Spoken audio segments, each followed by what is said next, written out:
नया टॉपिक प्रवासन के सिद्धांत जनसंख्या भूगोल का। ये प्रवास आप सभी जानते हैं कि एक स्थान से दूसरे स्थान पर निवास करना या अपने एक स्थान से दूसरे स्थान पर चला जाना क्या कहलाता है? प्रवास कहलाता है। इसमें दो चीज़ है, एक तो दूरी होती है और एक निवास का परिवर्तन होता है। ये स्थायी और अस्थायी दोनों प्रकार का हो सकता है। इसके बारे में प्रवास के प्रकार ये सारी चर्चाएं हम अलग करेंगे। आज हम इसके नियम पढ़ेंगे जो कुछ विद्वानों ने दिए हैं, जिसमें से रेवनस्टीन ने सिद्धांत दिया है, ली ने दिया है, जिप का है, स्टोफर का है, कुछ मॉडल थे जिनमें हैंगरस्टैंड का है, वॉलप्रट और ली के मॉडल है। इनकी चर्चा हम करेंगे और ये सारे वीडियो एक दिन एक सिद्धांत को हम लेंगे या एक नियम को एक दिन हम पढ़ेंगे। नमस्कार। आज से हम कुछ जनसंख्या भूगोल में प्रवास के कुछ नियम हैं या यूँ कहें कि प्रवासन के कुछ सिद्धांत हैं, कुछ लोगों ने प्रतिपादित किए हैं, उनका हम अध्ययन करेंगे, जिनमें रेवनस्टीन, ली, जिफ, स्टोफर और कुछ मॉडल हैंगरस्टैंड, वॉलप्रट और ली के मॉडल है, उनको पढ़ेंगे। सबसे पहले मैं आपको एक चीज़ बताना चाहूँगा। प्रवास का मतलब है एक स्थान से दूसरे स्थान पर जाकर निवास करने लग जाना ही प्रवासन कहलाता है। ठीक है, इसके अंदर दूरी और स्थान, जो निवास स्थान है, उसका परिवर्तन अनिवार्य है। ये दो चीज़ होगी तो ही क्या होता है, उसको हम प्रवासन कहते हैं। ये स्थायी, अस्थायी या इसके कितने प्रकार होते हैं वो अलग से हम कभी क्लास लेंगे। अभी हम सिर्फ नियमों की बात करेंगे। जल्दी से हम अगला नियम है रेवनस्टीन का।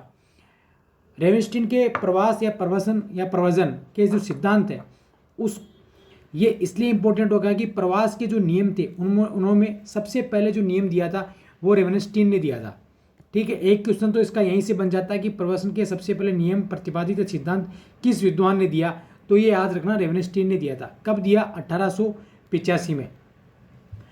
प्रथम विद्वान जिसने प्रवास संबंधी नियम दिए।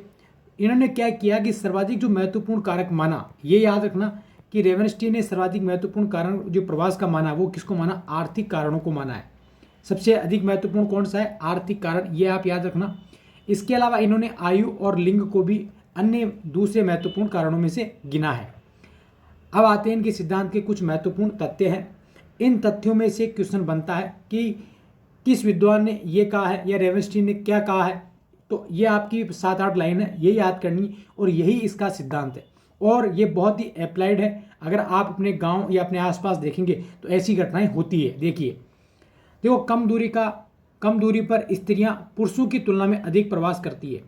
देखा होगा कि हमारे जो ग्रामीण क्षेत्र हैं उनमें महिलाएं शादी करके दूसरे गांव में चल जाती है। कम पास ही के गांव में शादी होती थी। अब तो क्या है कि प्रौद्योगिकी हो गई तो दूर दूर भी शादी होने लगी। पहले आसपास के गांव में शादियां होती थी, बैलगाड़ी या पैदल बारात जाती थी, इसलिए आसपास के कम दूरी में क्या होती थी? शादियां होती थी। इसलिए महिलाएं कम दूरी में अधिक, क्योंकि प्रत्येक महिला को अपना घर छोड़ना होता था। प्रत्येक जो बालिका थी आगे जाकर जब उसकी विवाहित होती है तो उसको अपना घर छोड़ना ही पड़ता था। इसलिए कम दूरी में स्त्रियां प्रवासन करती थी, उनके लिए जरूरी था पितृसत्तात्मक व्यवस्था वाले देशों में। ठीक है, तो आप इसको ऐसे याद कर सकते हैं, बहुत ही अप्लाइड है। आगे देखिए, युवावस्था के लोग अधिक प्रवास करते हैं, बहुत ही अप्लाइड है। जो युवा है वही प्रवास करते हैं। आप भी देखते हैं, आप और हम युवा है अपने घर बार छोड़कर पढ़ाई के लिए या रोजगार के लिए दूर देशों में या दूर शहरों में चले जाते हैं, इसलिए युवा अधिक करते हैं। बूढ़े या बच्चे अपनी जगह रहते हैं। पहले भी लोग क्या करते, कमाने खुद दूर जाता था, बच्चे और बीवी अपने घर पर ही रहते थे। तो युवा अवस्था में प्रवास अधिक होता है। एक होता है कि जो प्रवास है इन्होंने माना सोपानी होता है, संरचनात्मक होता है। अच्छा, जैसे छोटे गांव के हैं वो छोटे शहर में जाएंगे, छोटा गांव छोटा शहर, छोटे शहर के किस में जाएंगे? बड़े शहर में, बड़े शहर के माँ शहर में। इस प्रकार ये सोपान के रूप से क्या होता है? प्रवासन इन्होंने माना है। ये कहते हैं कि प्रवास और दूरी में विलोमानुपाती संबंध होता है।